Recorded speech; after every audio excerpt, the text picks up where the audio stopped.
जिंदाबाद जिंदाबाद अभिषेक बैनर्जी जिंदाबाद जिंदाबाद जिंदाबाद वंदे मातरम तृणमूल कांग्रेस जिंदाबाद जिंदाबाद जिंदाबाद ममता बनर्जी जिंदाबाद जिंदाबाद जिंदाबाद আলিপুরদুয়ার জেলার বিজেপি সংখ্যালঘু সেল জেলা ইনচার্জ সহ বিজেপি সংখ্যালঘু সেল নেতৃত্বরা সোমবার তৃণমূলে যোগদান করলো। সোমবার তৃণমূল জেলা কার্যালয়ে তৃণমূলের সংখ্যালঘু সেলের যোগদান কর্মসূচি আয়োজন হয়। এদিন উপস্থিত ছিলেন তৃণমূল জেলা সভাপতি ও রাজ্যসভার সাংসদ প্রকাশ চিক বড়াইক। এদিন বিজেপি সংখ্যালঘু সেল জেলা ইনচার্জ মোহাম্মদ শাহজাহান আলী মিয়া সহ বিজেপি নেতৃত্বরা তৃণমূলে যোগদান করে আগতরা হাতে তৃণমূলের দলীয় পতাকা তুলে দেন তৃণমূলের জেলা সভাপতি প্রকাশ চিক বড়াইক। তৃণমূল কংগ্রেসের কার্যালয় যে মেন আমাদের কার্যালয়, এখানে যোগদান কর্মসূচি হয়েছে। আপনারা সবাই জানেন যে ভারতীয় জনতা পার্টির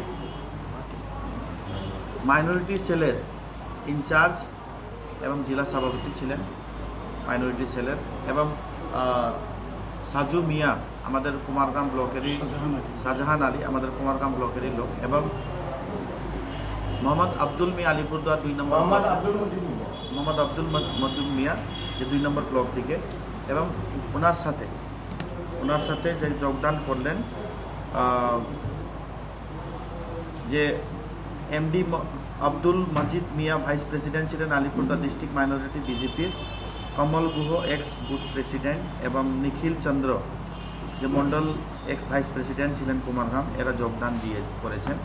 আপনারা জানেন কয়েকদিন আগে ভোট হলো এবং ভোটের রেজাল্ট যেটাই হয়েছে, তৃণমূল কংগ্রেস প্রত্যেকটা জায়গায় যোগদান কর্মসূচি করতেছে এবং করবে। এবং আপনারা জানেন যে সম্ভবত আলিপুরদুয়ার লোকসভা সিটটা আমরা রেজাল্ট দিতে পারলাম না ভালো মতন, তবুও গ্রাম এবং চা বাগানে অনেকটা আমাদের ভোট কিন্তু ভালো একটা জায়গাতে আসছে। আগামী দিনও ডেভেলপমেন্টের নামে এই যোগদান কর্মসূচি হবে। আগামী দিন যেন দল আরেকটা ভালো ফল করে এবং কুমারগ্রাম ব্লক এবং আলিপুরদুয়ার 2 নম্বরে ভালো ফল করে। আমার ব্লক সভাপতি 2 ব্লকেরই, কুমারগ্রাম এবং আলিপুরদুয়ার 2 নম্বর ব্লকের আছেন, ডিস্ট্রিক্টের ভাইস প্রেসিডেন্ট প্রেমানন্দ দাস সহ আমার সকল নেতৃত্ব আছেন। আমি সবাইকে শুভেচ্ছা দিব। আগামী দিন যেন সবাই মিলে একসাথে কাজ করি এবং মিলিত আকারে যারা বিজেপি থেকেও আসতেছেন ওদেরকে আমরা কাজে লাগাবো। এরা কেন এই যোগদান করলো বিজেপির? এটা তো ওরাই বলে দিবে। আর আপনারা জানেন যে